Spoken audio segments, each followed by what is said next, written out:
Welcome to this explainer. Okay, let's dive right in, because today we are transforming the dense rules of Hold the Line Hannibal into a clear, highly visual boot camp. Our goal? To get you commanding troops immediately. We're going to build an updated player aid that covers absolutely every essential step a new player needs. We'll split this into two main pages. First, the core mechanics and movement, and then we'll tackle the crucial rules of leadership and victory. So here is the game plan for our tactical cheat sheet. We'll start with the anatomy of a unit, run through the sequence of play, movement, and combat on page 1, and then shift over to leaders and achieving victory on page 2. Let's get straight to it. All right, Section 1, Anatomy of a Unit. Let's decode these pieces. Think of cohesion points, or CP, as the literal lifeblood of your troops. Now, this doesn't directly represent the exact number of men on the field, but rather a measure of their overall cohesiveness and morale. You'll actually see 1 to 6 little soldier icons showing the current CP right on top of a unit's counter. And as a unit suffers casualties in combat, you just flip its counter, or add a reduced step counter to show that lowered morale and strength. Take a look at these counters. They pack so much vital information right at a glance. Down in the bottom left corner, that number tells you exactly how many custom combat dice this unit rolls. Over on the bottom right, you've got your movement allowance, basically how many hexes they can traverse in a single turn. And finally, check out that color bar along the bottom edge. That right there is your unit class. That color bar is an incredibly handy code that instantly tells you what kind of unit you're looking at, which, by the way, also dictates its defense rating in combat. Yellow represents your lightly armed skirmishers, cavalry, and yep, even elephants. White is for your barbarian forces. Gray signifies heavily armed regular troops, like the Roman legions. And black, that's your elite infantry. These are the exceptionally well-trained veterans who will hold the line when absolutely everyone else breaks. Moving right along to Section 2, Sequence of Play and Action Points. A turn in this game flows in a very strict 4-step loop. First, you determine your available action points. Second, the game is actually driven by randomly drawing chits from a cup or a bowl to see which specific formation activates. Third, the active player spends their action points to move, change facing, or attack with that formation. And finally, you end the turn and check if anyone has met the victory conditions. I love this because it brilliantly illustrates the fog of war. You literally never know exactly which flank is going to activate next until that chit is drawn. Now, your entire tactical economy relies on action points, or AP. You get a totally reliable base AP every single turn, which usually ranges from 2 to 5 depending on the scenario and who your commander is. But, as we all know, battle is completely unpredictable, so you augment this with a die roll that gives you random AP. Rolling a 1 or 2 adds 1 AP, a 3 or 4 adds 2 AP, and if you're really lucky, rolling a 5 or 6 grants a massive 3 extra AP to spend that turn. Okay, Section 3, Movement and Facing. Let's navigate this battlefield. Spending those action points varies beautifully, and it heavily rewards organized formations. Activating a single unit or leader costs 1 action point, but moving whole lines of infantry is incredibly efficient.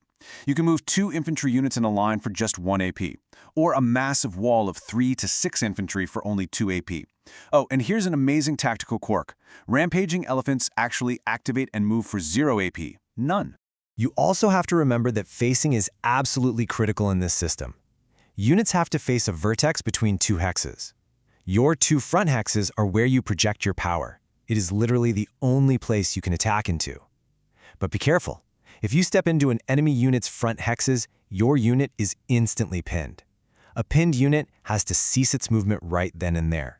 It can't advance after combat, and you're going to face severe restrictions on changing its facing. And always consult the terrain effects on your cheat sheet. Clear terrain is simple enough, but entering woods or a ravine will force your infantry to halt their movement immediately. Plus, they drastically penalize anyone trying to attack into them. Try attacking up a ravine, for example, and you're subtracting a punishing 2 dice from your combat roll. That brings us to Section 4, Combat and Retreats. Time for the lines to clash. Before the swords even swing in melee, you've got to check for missile capability. Some units have permanent missile fire. You'll know them by the yellow bar and a javelin symbol, like your light infantry and cavalry. Other troops, like regular Roman or Carthaginian infantry, only have a one-time missile volley. You just place a counter on them at the start of the game, and it gets permanently expended after the very first combat they engage in. So how does this actually build into the combat mechanics?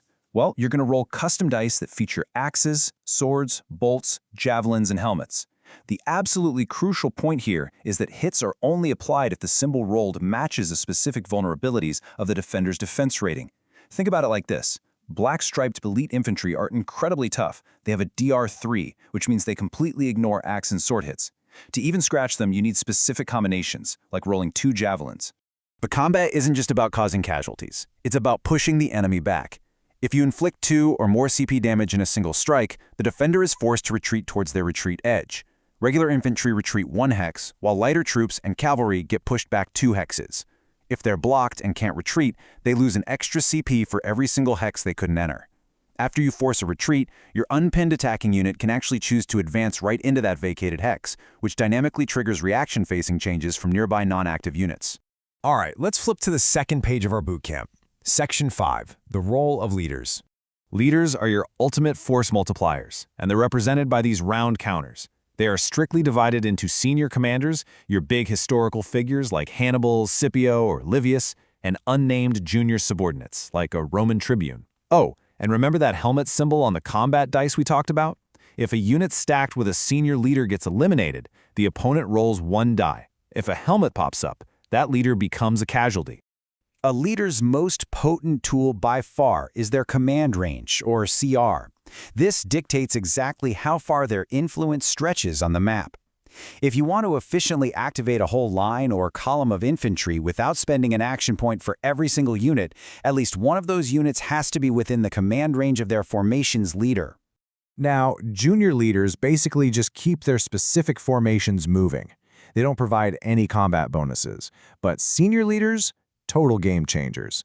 Marshals provide battle bonuses and rally capabilities to the unit they're stacked with and all adjacent units. Commanders help the unit they're stacked with, regardless of formation. Generals only help a stacked unit if it's in their own formation.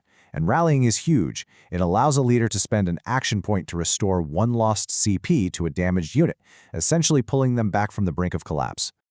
Finally, Section 6, Achieving Victory. So how do we actually win? Victory points. You earn VP by eliminating enemy units and leaders, adding their counters straight to your VP pool.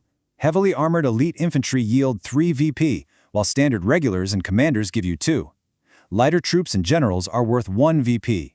You'll notice junior leaders and elephants grant 0 VP, so don't prioritize them for points.